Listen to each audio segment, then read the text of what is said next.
રાઠવા રમેશભાઈ ચંદુભાઈ, રહેવાસી ગામ જાંબાના, કવાંટ તાલુકો, જિલ્લો અમારો છોટાઉદેપુર. અને આ ખેતીમાં અમે 2 વર્ષથી શરૂઆત કરી છે. જ્યાં વર્ષે અમે રીંગણ અને ભીંડા અને ફુલેવર જેવું કર્યું હતું, તો એમાં અમને એવું થયું કે જે કંઈક ખાતર છે એનો ખર્ચો અમને વધારે પડે છે, અને આ જે પ્રાકૃતિનો ખર્ચો અમને થોડોક ઓછો લાગે છે. તો આ વર્ષે અમે થોડુંક વધારે કર્યું છે કે રીંગણ કર્યા છે, આ બાજુ શાકભાજી વેલાવાળી કરી છે, ટીંડોરા છે, તુવેર ચોળી છે અને પાપડી છે, અંદર ભીંડા નાખ્યા છે અને ટોમેટાના રોપ પણ રોપ્યા છે. તો એ બધું શાકભાજી અમને નેચરલ મળે એના માટે અમે આ દિશા તરફ વળ્યા છે. અને બાજુમાં સોયાબીનનું પણ આ વર્ષે વાવેતર કર્યું છે.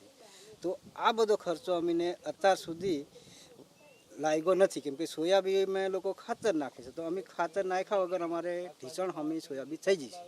અને આ શાકભાજી છે એમાં ખાલી અમે અજમાસ્ત્ર એટલું આ કાલે વાપર્યું છે. હજુ બીજું જે જીવામૃત બનાવવાનું છે એ અત્યારે લાવીને છંટકાવ કરવાનો છે. પ્રકૃતિમાં અમને એટલો ફાયદો છે કે બહારથી અમારે લાવવા નથી પડતું. જે અમારા ભાઈ છે અહીંયા એ અમને ગાઈડલાઈન આપે છે કે આ વસ્તુ આ રીતનું બનાવવાનું. તો અજમાસ્ત્ર બનાવ્યું એમાં અમને હયાતીમાં અમે હતા કહેવાય. તો અજમો 500 ગ્રામ, હળદર 500 ગ્રામ અને હિંગ 500 ગ્રામ અને પાણી લગભગ 25 લીટર જેવું હતું. એમાં અમે ભેગું ગરમ કરીને ઉકાળ્યા પછી એ કમ્પ્લીટ બની ગયું. તો નીચે ઉતારી દીધું અને ઠંડુ બળવા પડ્યા પછી અમને એ લોકો આપ્યું, એનો છંટકાવવાની પદ્ધતિ છે. અને જીવામૃત બનાવવા માટે પણ અમને ભેગા કર્યા હતા એ ભાઈના ઘરે. તો માટી, ગોળ અને ગૌમૂત્ર અને ગોબર આ વસ્તુ નાખીને 5 દિવસ આજે પૂરા થાય છે. એટલે આજે અમારે લાવીને છંટકાવ કરવાનો છે અને એને અમને કોઈ મૂલ્ય લેતા નથી. તો અમને મહેનત કરીએ છીએ એના બદલામાં અમને મળી જાય છે.